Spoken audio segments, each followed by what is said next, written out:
Budget పరంగా ఎంత budget అయింది సార్? ఎన్ని రోజులు తీశారు? అప్పుడు ఏముందండి, అప్పుడు మహా అయితే 15 days ఏమో, 15 days 12 days సాంగ్స్ వేసుకునేవాళ్ళం అండి. 12 days అయిపోయేవి. 3 days 2 days 2 days ఒక సాంగ్. 3 days వేసుకుంటూ అంటే ఏదైనా 1-2 పాటలే వేసుకునేవాళ్ళం 3 days అండి. మిగతా అన్ని 2 days. ఇప్పుడు అంతేనండి. Okay okay. అంటే ఇప్పుడు 5 పాటలు ఉన్నాయి అనుకోండి, 3 2 days చేస్తామండి. 2 పాటలు మాత్రం 3 days చేస్తాం. మరి టాకీ అండి, టాకీ ఎన్ని రోజులు?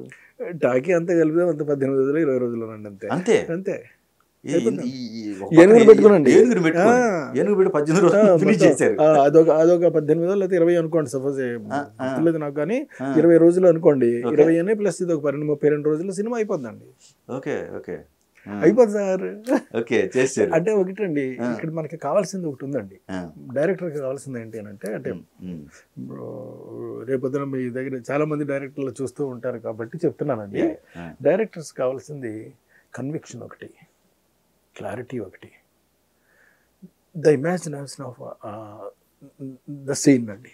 ఓకే, దీన్ని కనుక మనం వదిలేసామనుకోండి, ఈ యాంగిల్ ఒకటి తీద్దాము, ఓకే ఇది అయిన తర్వాత ఇలా ఒకటి తీసి క్లోజ్ కూడా ఇంకోటి చేద్దాము, తర్వాత కాంబినేషన్ కూడా ఇంకోటి చేసాం అనుకోండి, మధ్యాహ్నం అయిపోద్దాం. అప్పుడు జడ్జిమెంట్ లేనట్లు లెక్క అండి. జడ్జిమెంట్ ఉన్నవాడికి అది వాడికి తనంతట తాను ఆలోచించుకుంటే ఏనుగు వస్తుంది.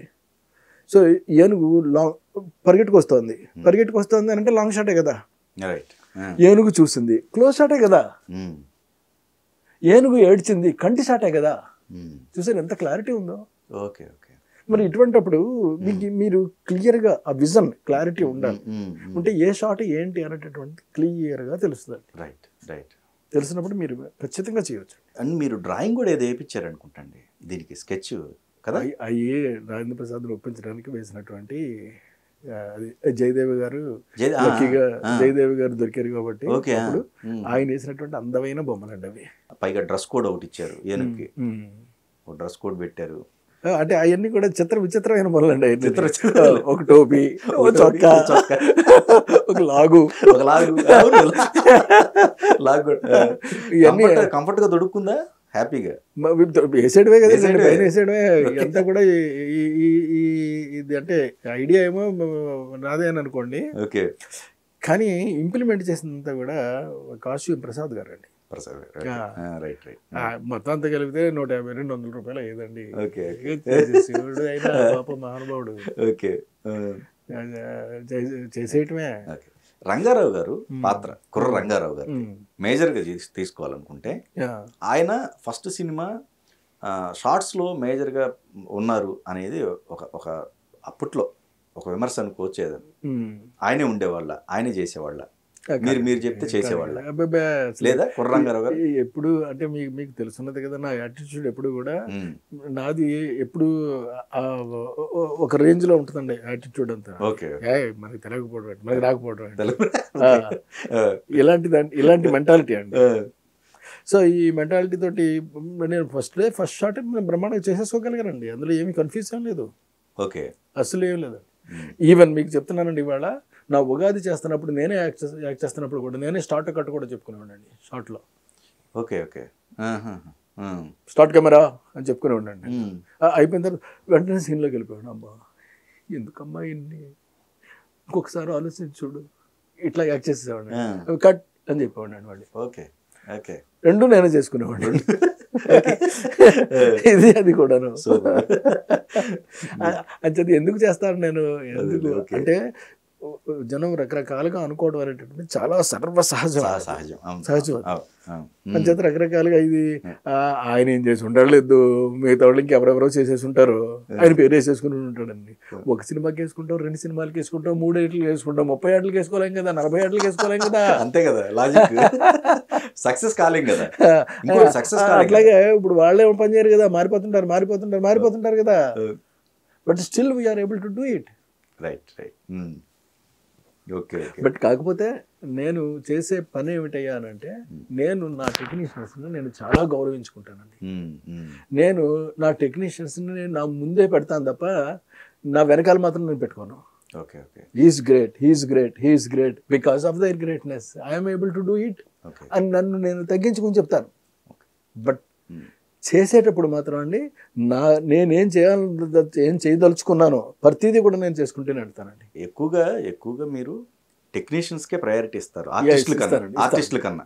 అది ఎప్పుడు జరుగుతున్న పని అండి. అదే ఆర్టిస్టుల కన్నా కూడా టెక్నీషియన్స్కి ఇస్తానండి. ఎక్కువ అలాగని ఆర్టిస్టులు నేనేమి తక్కువ చేయను. అదే ఎవరికి ఉన్న కెపాసిటీని వాళ్ళకి. ఇప్పుడు దాకా కోట శ్రీనివాసరావు ఆయన గొప్పతనం ఆయన మాట్లాడుకున్నాం. అవునవును. అలాగే రాజేంద్ర ప్రసాద్ ఆయన గొప్పతనం ఆయన గురించి మాట్లాడుకున్నాం. Because they are able to do it, they are fit to do such things అండి, సచ్ పర్ఫార్మెన్సెస్. మరి ఎవరిని పడితే వాళ్ళని ఎందుకు ఎంచుకోం? కరెక్ట్. వాళ్ళని ఎందుకు ఎంచుకుంటామండి? వాళ్ళని ఎందుకు ఎంచుకుంటామంటే దానికి రీజన్ పెట్టు, they are able to do it అండి. చేయగలుగుతారు కాబట్టి. ఆ సమర్థత ఉన్నటువంటి వ్యక్తుల్ని మాత్రమే ఎంపిక చేసుకోవడం జరుగుతుందండి. చేసుకున్నప్పుడు వాళ్ళనే మనం రిక్వెస్ట్ చేస్తాం. ఆ సమర్థత ఎవరుంటే వాళ్ళ దగ్గరికి వెళ్తాను. అందుకనే కదా అప్పట్లో నరేష్ దగ్గరికి ఎందుకు వెళ్ళాం? ఇప్పుడు చిరంజీవి దగ్గరికి పో, లేకపోతే ఇంకొకటి వెంకటేష్ దగ్గరకో, లేకపోతే ఇంకొక దగ్గరికి వెళ్ళొచ్చు కదా, నాగార్జున దగ్గరకో. బికాజ్ ఈ కథకి ఎవరు సూటో ఈ కథకే రైట్ ఒకటోదండి. మన బడ్జెట్కి మళ్ళీ అదొకటి ఉంటుంది. కరెక్ట్. మన బడ్జెట్కి తర్వాత మనకి ఎవరెవరు మళ్ళీ ఎవరు కాదండి, ఎవరెవరు ఆల్టర్నేటివ్స్ అండి. So who is the first, this is the first, or this is the second, or this is the third. వీళ్ళు వచ్చేస్తాం అంటే ద ఫిట్టింగ్ పీపుల్ని ఎంచుకోవడం అండి వరుసగా వచ్చేసాడు. సో ఈ సినిమాకి సంబంధించి ఇంకేమన్నా మీరు చెప్పుకోవాలని జ్ఞాపకాలు ఏమన్నా ఉన్నాయా? చాలా జ్ఞాపకాలు ఉన్నాయండి. మధురమైన జ్ఞాపకాలు ఎన్నో ఉన్నాయండి. నా మొట్టమొదటి సినిమా ఆ రోజుల్లో నుండి ఈ రాజేంద్రుడు గజేంద్రుడు లాంటి సినిమా చూసి ఒక పెద్ద డైరెక్టర్, పేరెందుకులండి, మా పెద్ద ఆయన మొత్తం సినిమా చూసారండి, నడిచి వెళ్ళిపోయాడు ఆయన లేచి లాస్ట్లో.